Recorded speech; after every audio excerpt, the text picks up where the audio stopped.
Welcome to Schmidt List, a podcast on innovation, creativity, and entrepreneurship. Join host Kurt Schmidt, president of Foundry, as he and his guest share valuable insights and strategies. This is the perfect opportunity to explore fresh ideas to improve yourself and your business. Come join Kurt as he interviews this week's inspiring guest. Polly, how are you today? I am great. How about yourself? Oh, fantastic now that you're here. So tell me a little bit about the work you do, Polly, and who you do it for. I am an Agile coach. And so in a nutshell, I help companies improve the way they work, have more fun, all the things. I actually am a consultant right now for Trisential, which is one of the leaders in the Minneapolis market. And we work for a global organization. And so I get to actually literally travel the world working with my client. That's great. So tell me about how did you get into the work of this transformation stuff, the Agile stuff? Was it when you were growing up, were you like, oh, I can't wait to shake things up and get into it? Or did you trip and fall into this type of work like most of us did? So literally when I was a kid, I shook things up all the time. So I guess when you just said that, like, oh yeah, that was a little bit of me. But yes, like most of us fell into this. In fact, I was talking with my mom, and most of the jobs she's had have been replaced by robots. Oh, wow. Crazy. I know, right? And interestingly enough, as that caused me to reflect, I'm like, wow, most of the jobs I have weren't even a thought when I was a kid. So it's just kind of interesting how things change like that. The whole idea of knowledge-based workers is still, in the scheme of humanity, relatively new, right? And with that comes a lot of process, right? A lot of process changes, a lot of process enhancements, because as you and I both know, there's very few technical or engineering problems that have not sort of been solved, but the people problem, the communication problem is one that is constantly being solved, right? That's right. And a robot's not going to replace that. No, a robot is not going to. No matter how much people try to push AI, a robot is not going to replace our communication problems. So tell me about this whole idea. When I say the words agile mindset, what does that mean to you? To me, it's about actually what you just mentioned, communication, improving our collaboration and coordination with each other, improving the communication, actually having a conversation. It's so often kids will pull out their phones and do oh, wait, no, it's not just kids anymore, right? I remember when I was raising teenagers, it's like, put your phones away. No phones at the dinner table. Now, my husband and I will go out for dinner and they'll be, oh, let me try, and so, it's really interesting. So part of what I do is helping people improve their communication, but then also learning how to respond to change, learning how to pivot, learning how to figure out and what's the real problem, right? So a lot of people want to solve this thing that just popped up. And what they're doing is they're playing whack-a-mole instead of really getting to the root. So those are some of the things that I enjoy most about what I do. Makes sense. But doesn't Agile just solve all that for us? Don't I just apply Agile methodologies, Polly, and then the process, do I just follow the process and it's fine?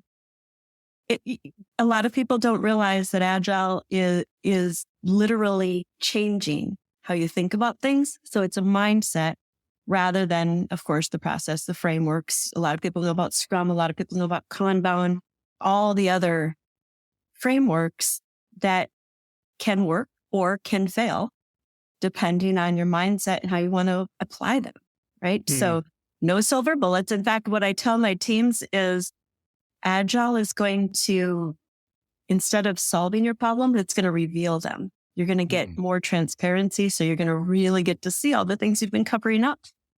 And I'm sure they love that. And again, I think it's harder in these larger organizations because sometimes the culture in these bigger companies are about staying under the radar, right? It is about not sticking your head up too high just in case there's a layoff coming or something, or taking too much accountability and having enough plausible deniability to your work so you can get by, right? So do you find that agile transformation is tougher in a larger, more, even though they're more experienced, but does the size matter, I guess? You know what? I actually I'm thinking because I've worked for some really large organizations, and I think the common factor is that in all of them, you're going to find pockets where people have that innovative mindset, that entrepreneurial mindset, that I want to work with a team and I want my team to shine. I don't necessarily need to stand out. And that's the folks that I feel get the biggest lift from what I come in and do. Now, having said that, there are every organization that I worked with, ironically, started out in a similar fashion. They all started out with an agile mindset. Because think about it, if you started in your garage on a lean way of working, right? And then as we increase our budgets and as we add to it, we add all these layers of complexities and all these levels of things that we can afford, but do we need them? And so, it's a really good point. Yeah, because you think the Hewlett and Packard guys in their garage were not following Six Sigma processes. Neither was Wozniak or Jobs in Wozniak's parents' garage when they created Apple. They were not following Six Sigma standard practices for or extreme programming or whatever framework is the new hotness at the moment. But I think again, like there's some agile purists out there though that like to say, well, agile's not working because you're not doing agile right. Or you're not doing capital A agile. You're not doing the scrums and the scrum of all scrums and the scrums of scrums of scrums and all the different ceremonies that go along with it. But just to your point, even if you look at some of the terms used for Scrum and Agile and things, they are very human-centric terms. And it's about applying common sense, right? I mean, if you think about it, common sense isn't as common as people want to think it is. And if you question that statement, just drive on the roads. Oh man, tell me about it. Well, let's talk about your book coming up here. Tell the audience a little bit about what your new book that's coming out. It's about helping people figure out how to get a job or change careers.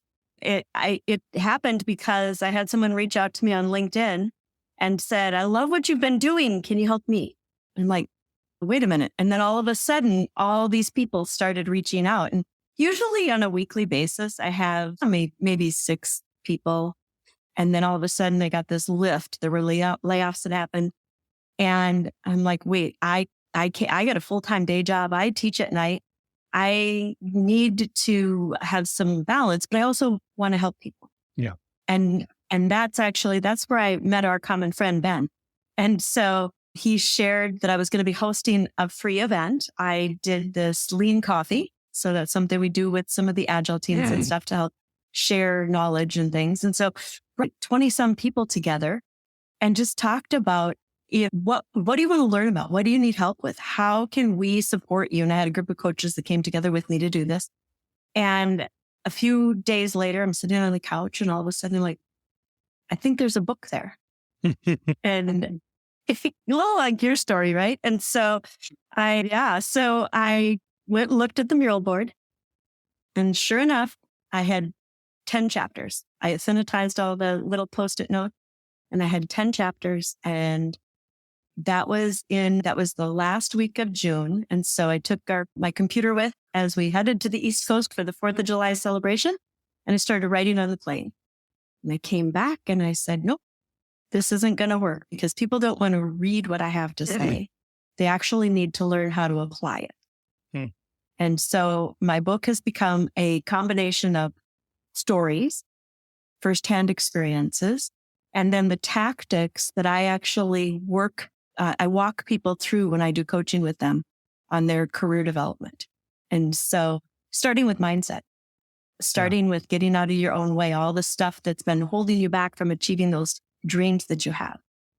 And also, and one of my favorites is I talk about the crabs in the bucket. Are you familiar? Yeah. So for anyone who's not familiar, the crabs in the bucket are the people who are holding you back and keeping you in that bucket so that you don't go on to achieve your dreams. And so talk a little bit about some of those types of things that are holding us back, even though we have no idea that that's really what's in our way. Right. And then, just step by step from getting out of your own way all the way through the interview process and celebration. So that's the book.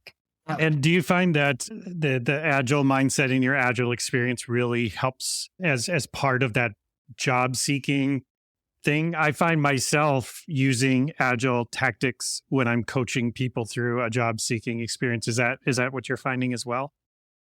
Oh, definitely. Because you have to chunk it down, right? It's overwhelming.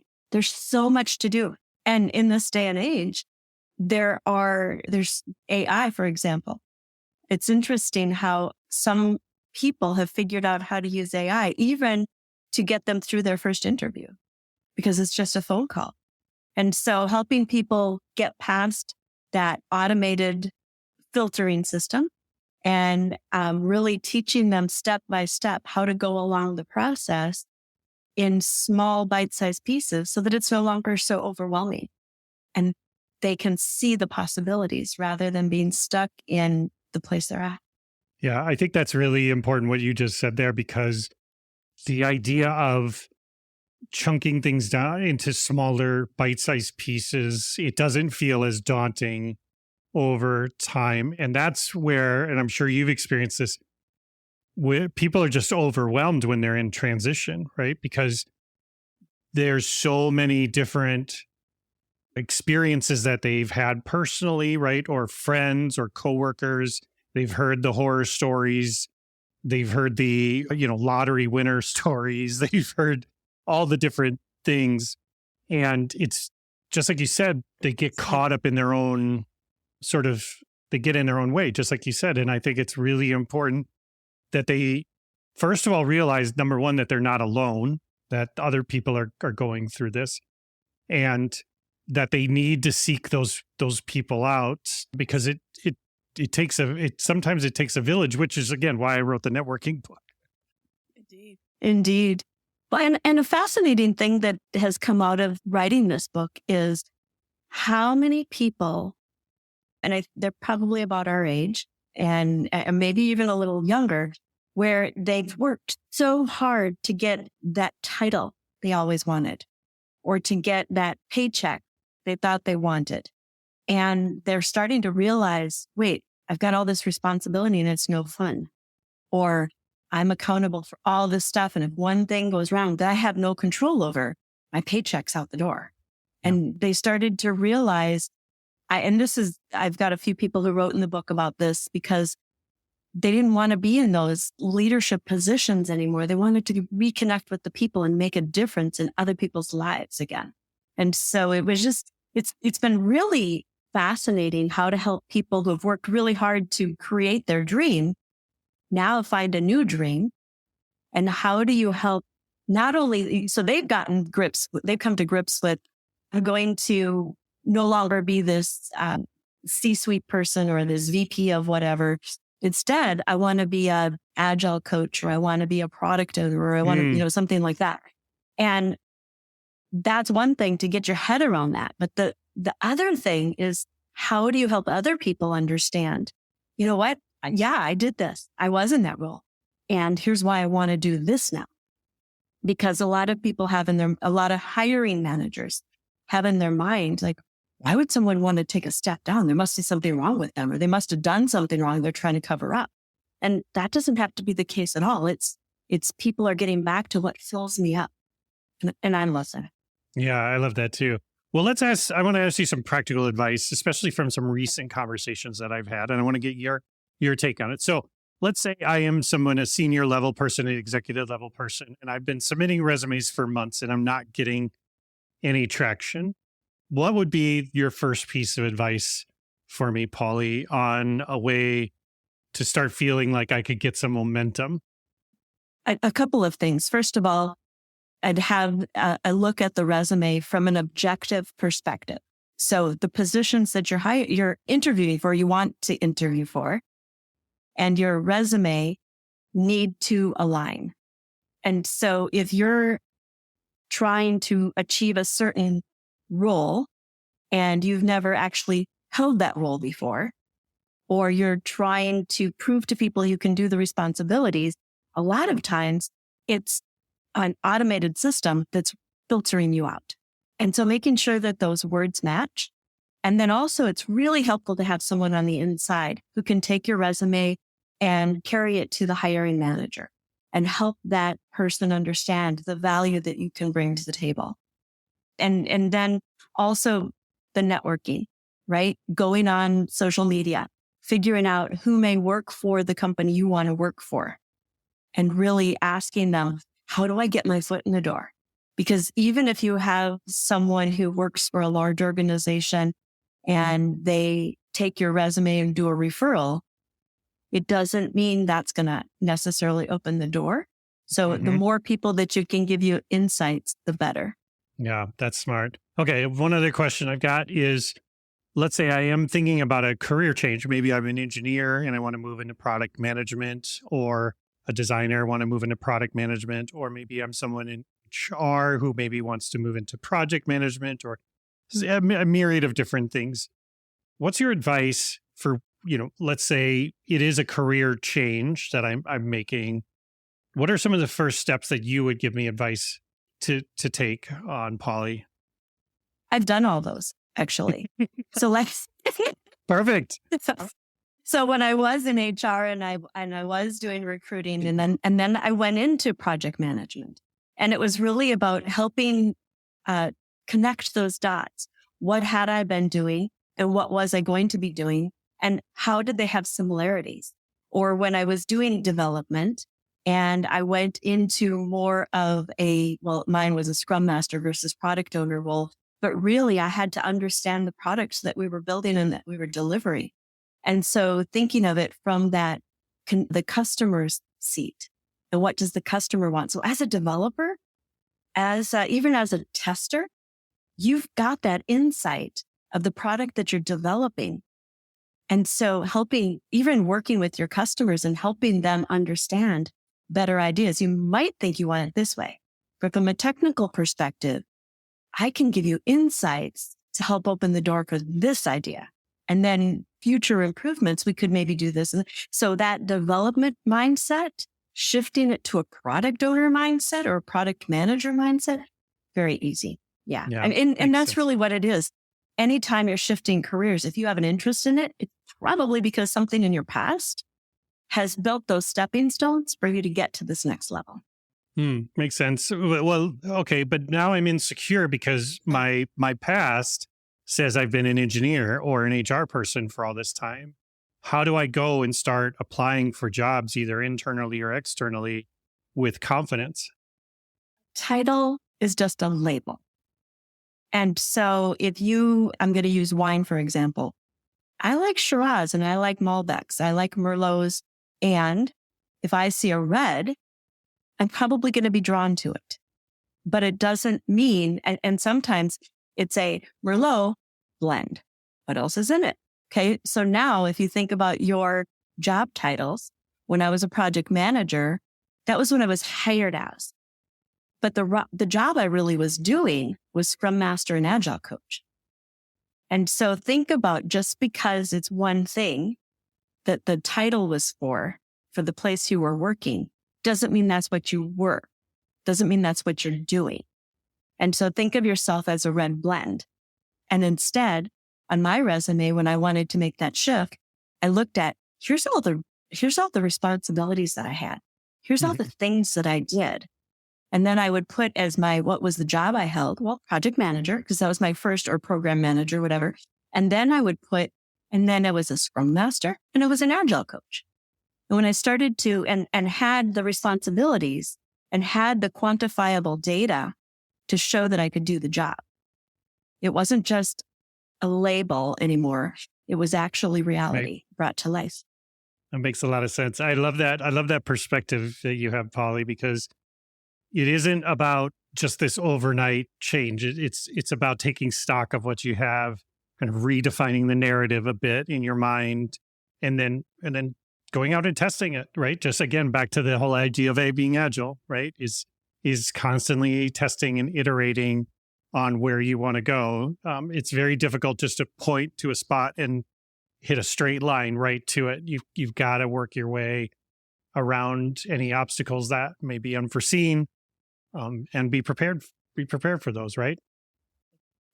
Exactly. Yeah, makes a lot of sense. So let me ask you one last question here. So if I'm thinking about, let's say, the market right now, right? A lot of people have been talking about, well, the market's soft and there's not a lot of hiring going on. And, if I'm struggling finding a job right now and I'm submitting resumes, I'm not getting interviews, what should I be spending my time doing then? Because if I'm not interviewing, I'm not moving forward, right? Yeah. And this is going to sound a little odd maybe for some people, but if things aren't happening, there's a misalignment someplace.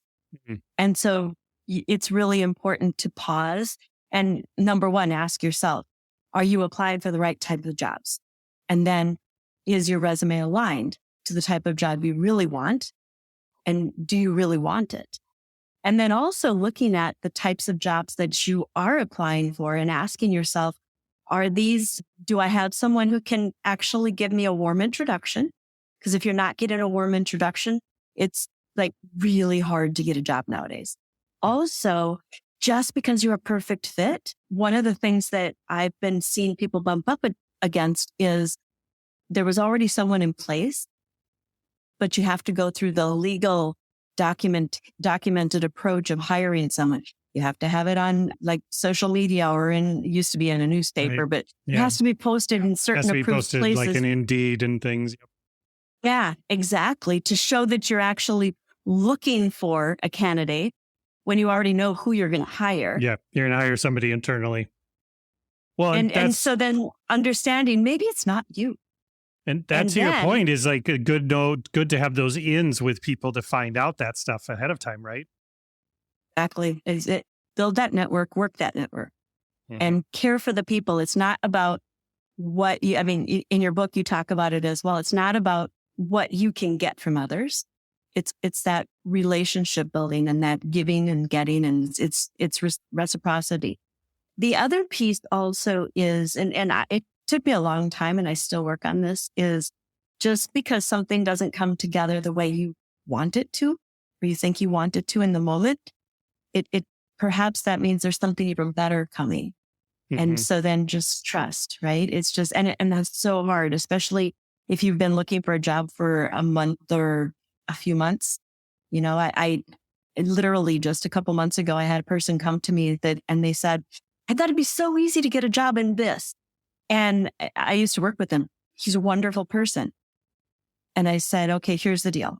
Your resume is outdated. You're talking techie talk and people want to hear people speak.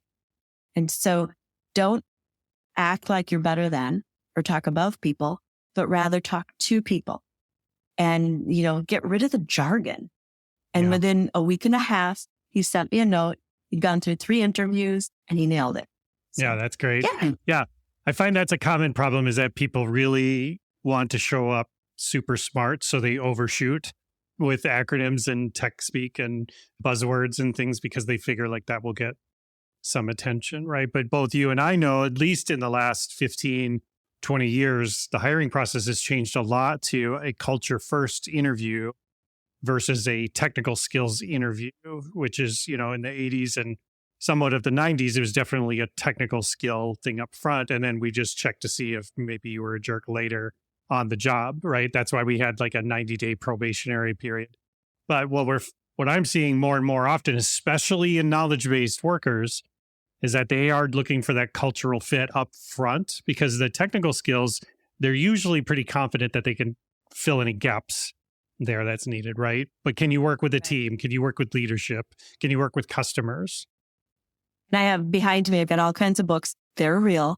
And emotional intelligence is some of the it was all kind of came about in the 90s, right? People started talking about emotional intelligence, but there wasn't the emphasis.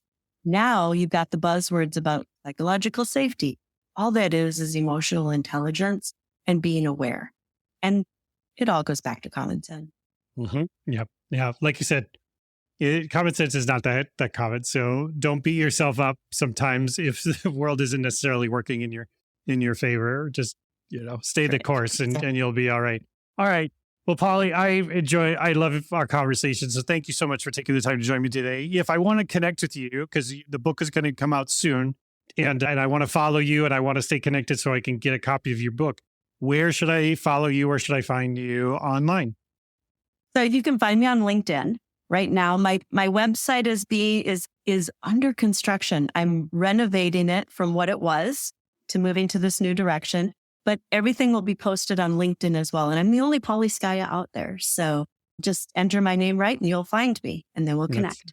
That's awesome. Well, thank you again, Polly, so much. I'm looking forward. Once the book is out, we'll have to have you come back on the show and talk about it. We appreciate you taking the time to listen to this episode of Schmidt List. The stories shared by our guests are genuinely inspiring and offer insightful knowledge. It's important to remember that success doesn't happen overnight and requires collaboration, learning, and perseverance. If you want to broaden your professional connections, check out Kurt's book, The Little Book of Networking: How to Build Your Career One Conversation at a Time, on Amazon. Please stay connected with all things Schmidt List on social media, leave a review for the podcast, and join our community of like-minded entrepreneurs. Thank you for being part of Schmidt List. Keep innovating, collaborating, and chasing your entrepreneurial dreams.